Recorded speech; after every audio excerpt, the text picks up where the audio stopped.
those who become are those who never settle. They know that there is always a better and greater version. Believers, in times of adversity, remember to anchor your faith in God's unwavering love and promises.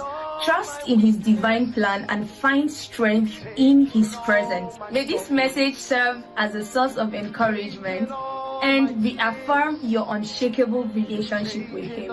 Remain blessed as you listen.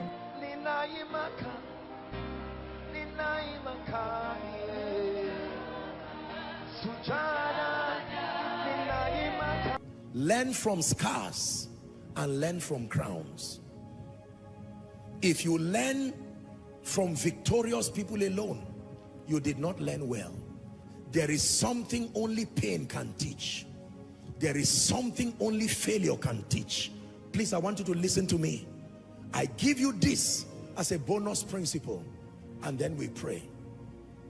We live in a world today that downplays those who have failed and focuses on those who have succeeded.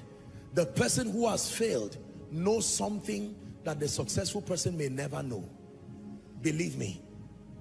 There is something that a woman who had 3 children immediately after 9 months, there's something she can teach you. But there is something only the woman who knows the pain of barrenness can teach you. You must learn to learn from people who have failed and have remained, not just those who have succeeded. The person who has failed and refused to give up is as powerful a teacher as the person who has succeeded. Is someone learning now?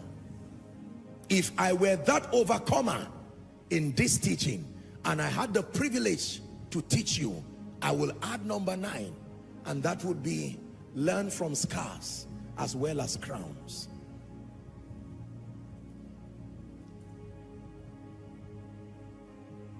I know you are a man of God and you have experienced miracles and explosion, spreading your branches all over.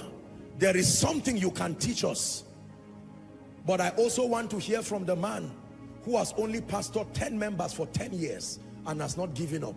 There is a kind of wisdom only that man can bring. Are we together? Yes. I want to learn from the woman who gave birth immediately and the one who waited 20 years. Both of them have something to tell me. I want to learn from the man who never had an opportunity to be educated, but he was able to raise 3 or 4 children. Not just the CEO who became a billionaire at 19. Both of them have something to tell me. Can I tell you? Do not fall prey to the mistake that many have made. Do not just respect successful people alone. Respect those who have failed and are still standing. When a man fails and refuses to give up, there is something he has and he can tell you. Is someone learning? The one who is very wealthy can teach you financial principles, but the one who has little can teach you joy and gratitude in the midst of little. You need to learn from both of them. The wealthy man may not be able to sleep if he loses 1 billion, but the person who has stayed having little and knows how to sleep can teach you how to find rest when things do not work. Most believers ignore people who have scars alone without a crown, not knowing that the road to the throne is the cross. When we get to heaven, I have taught you, among the many ways we know Jesus, it's not just the crown on his head. He's not the only one with a crown. The 24 elders have crowns. The saints will be given crowns. But there is only one who has a kind of scar that no one can replicate. That scar is what brands him as Savior. Not everybody can show you their crown, but if they can show you their scar, respect them. The man does not have a car, but he has trekked with his children from primary school until they are now in university. Let him teach you how to be joyful without things. There is something he can teach you. I learn from everyone. The Bible says go to the ants and learn. They have something to teach you. When I meet a man who has failed and is crying, I tell him, what can you teach me? When I meet a man who has succeeded exceptionally, I tell him, what can you teach me? I do not learn only from victors. I learn from those who are testaments of endurance. They have failed. They can teach you how not to fail.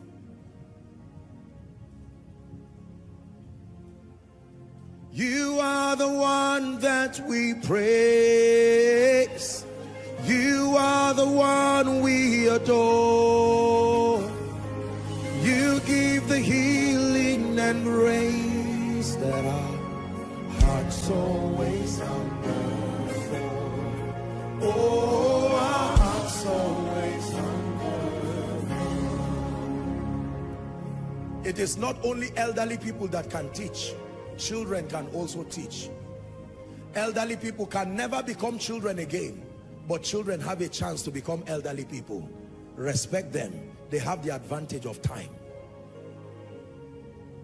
Elderly people can have wisdom, but there is no time to correct certain mistakes again. But children have the advantage of time. They can be Saul today and become Paul tomorrow. Respect it. I've visited the prison many times, and we have various projects to the prison, and I am inspired sometimes beyond imagination as I see these inmates. Some of them have come to a point where they have admitted their wrongs. Do you know, there was a time that we wanted to help out to bail a few people who had been there for a long time, and the controllers advised us that they have learned from experience that some of these people have no family. They are better off there. Even if you bail them, they will not go because it has become their family. They are better off in that place. So when you sit down with that person and you ask him, what do you have to teach me? He will tell you, listen to instructions. I was teaching, I'm wrapping up now. I was teaching at a youth session, my final session in South Africa this year, and I just decided to inspire some of the people, the youths within the nation there, as a final session. And I just want to borrow an example as I wrap up. And I told them I was going to simulate a discussion between an elderly you and a younger you. If the 10-year-old you meets with the 50-year-old you and they discuss, what will be their discussion? Will it be, well done, you are what I always wanted to be, or something is wrong, I wish I could go back? I have told you that at the end of your life you will always be remembered, only be remembered by the problems you created or the ones you solved. There are many of you who right now are in that conversation. If the 10-year younger version of you looks at the you now, you will watch him bleed. And he says, this is not what I wanted to become. This was not our discussion. What happened? Now that you are alive, you can make the you now to celebrate with the you that is waiting in your 20 years from now.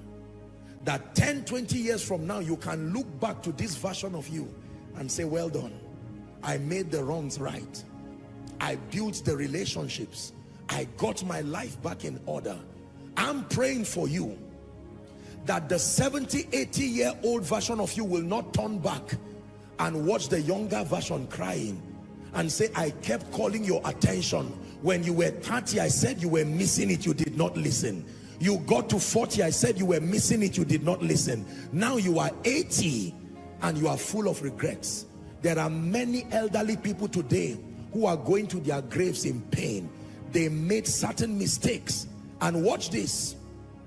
This is the conclusion of my discourse tonight. The man who is sitting today as an overcomer is not always smiling. Sometimes they cry even on the throne because they remember in regret opportunities missed. Some of these principles that they did not adhere to.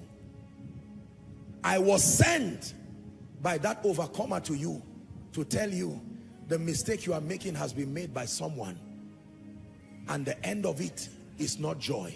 You have a chance to correct it now. the lack of wisdom that you are doing now, someone has done it for you already. He finally became an overcomer. But there are things.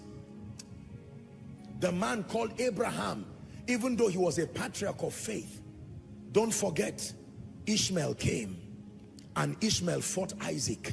He still fights Isaac till today. And so the lesson from the overcomer called Abraham is that impatience will always make you give birth to what fights your promise. Make sure you don't just say, I am a seed of Abraham. Learn from the pain of the patriarch.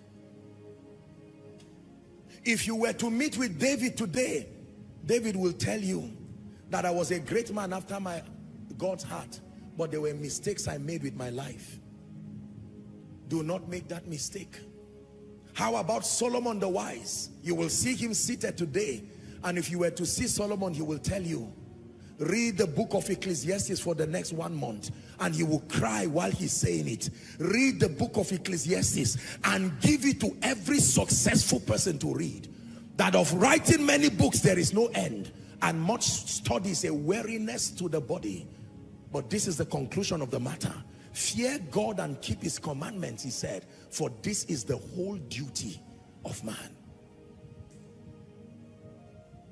If you were to meet the man Paul, seated as an overcomer, he will say, I have a message for you. Know God early. Know God early.